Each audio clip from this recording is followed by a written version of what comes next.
Hello guys जय जगन्नाथ समस्त को मोर नमस्कार। आज आम प्लान कर सब पुरी जावाई मुझे सब देखा आज पुरी रे कौन कौन आम सब प्लान हो चलतु मो सहित कौन ये शाढ़ी फाड़ी पिंधिकी पूरा रेडी कुआड़े कुआड़े जीवु कि तू जय जगन्नाथ कौन हाँ कौन सान पुअर निबंध भावी जगन्नाथ मंदिर जीवी बोली तो जगार डोरी नाला जापर नी सान पुअर बह सरला जगह पाक जावाई बाहरचु आ जगन्नाथ मंदिर खाली जीवु ना कौन प्लान तोर अच्छी मैंने मंदिर भितर किसी प्लान अच्छी जगन्नाथ मंदिर चारिपट बेढ़ा बुलबी हाँ जगह को दर्शन करी या कहलु अभड़ा खाइबू इच्छा अच्छी अबड़ा खाइबू आ कौन खाली खाली अभड़ा अभड़ा खाइबू इच्छा अच्छे अभड़ा न खाइले हेनी ना ना ना जगह पाक जाइए अभड़ा न खाइब जगह पाक जीवार मूल्य कौन अच्छे हौ महाप्रसाद जहाँ जगह पाखे दर्शन कर जगह पा मुहां खोली देती महाप्रसाद हौ आस चलो गाइज बोऊ तो कहले मंदिर जीवे ए चलतु टे बापा पचारदेवा बापा कौन कहते चलतु आ बापा ड्रेस पत्र पिंधि कुआड़े बाहर कुआड़े जाब पुओ बोहू बाहर पर पुओ बोहू मंदिर जाई नथिले आमे मिसिकिरी पुओ बोहू मो मिसेस आमे मंदिर जाउछु मंदिर जीवु मंदिर बुलाबुली करिवु दीप बसैबु एटी अभड़ा खाइबु अभड़ा खाइब अभड़ा न खाइले हेनी नाई अभड़ा जाउछु तो मंदिर आ अभड़ा खाइबु अभड़ा न खाइले मंदिर जार माने किछि नाही तुम जो तुम कहल जे पुओ बोहू आ मिसेस मिसेस माने तुम किए सी मिसेस मो स्त्री है बोऊ कहून पुओ पुओ जीवे बोऊ जीवे आ पुअर बोऊ जीव पुओर बोहू गोटे कहले भल लगे मो स्त्री न कहीकि आजिकल गोटे नुआ स्टाइल होगलानी आ मिसेस कहते आ मु तो मोर डेट ऑफ बर्थ 63 मसीहा से समस्त मिसेस कहते अन्य शुणी गोटे मिसेस कहीदे प्रेम अच्छे मो स्त्री की बेसी भल पाए से हिसाब से मोर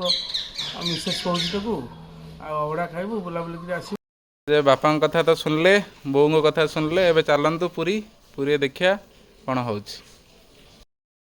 आम बर्तमान जाऊँ पुरी आगे जाऊँ बापा बोऊ आम जाऊँ पति पाखे चलतु आम सहित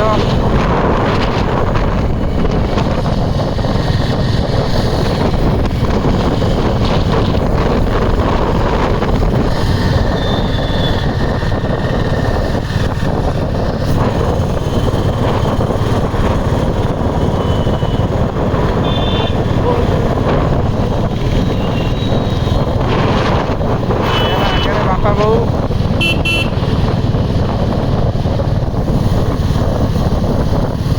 चल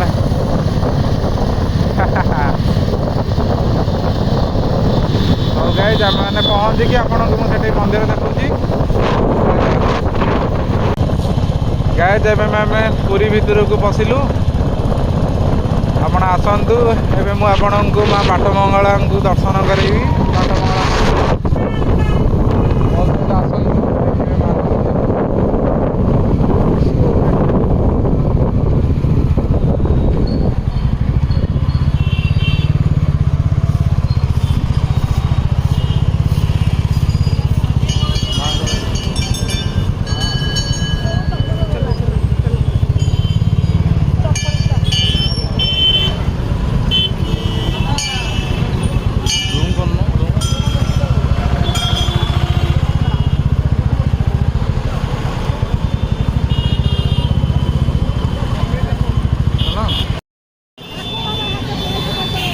मैंने देखु जगन्नाथ मंदिर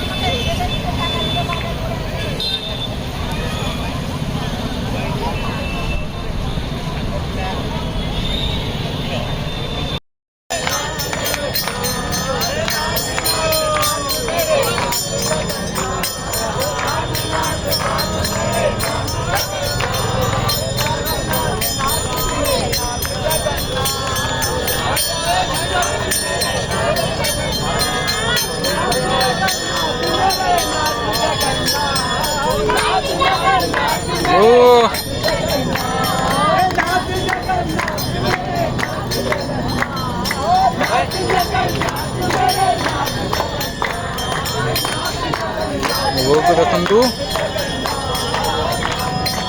देखु तो बो आज मंदिर आसी केमती लगे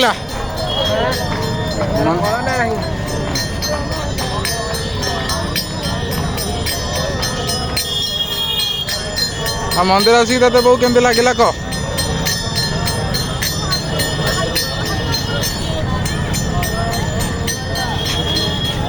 କହ। କହ।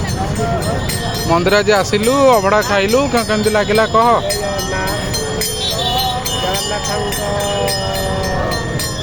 ପୂର୍ବ ଅନୁଭବ କହି ହେବନି। ତାଙ୍କର ଯେଉଁ ପ୍ରେରଣା ଆଉ ଜଗନ୍ନାଥଙ୍କର ଯେଉଁ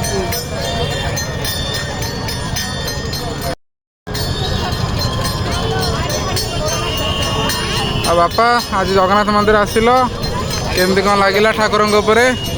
ଜଗନ୍ନାଥ ମନ୍ଦିର ଆସିଲି, ଫାଷ୍ଟ ଆସିଲି ଆମେ ସ୍ୱାମୀ ସ୍ତ୍ରୀ ଦୁଇ ଜଣ ଆଉ ପୁଅ ବୋହୂ ଆସିଲୁ।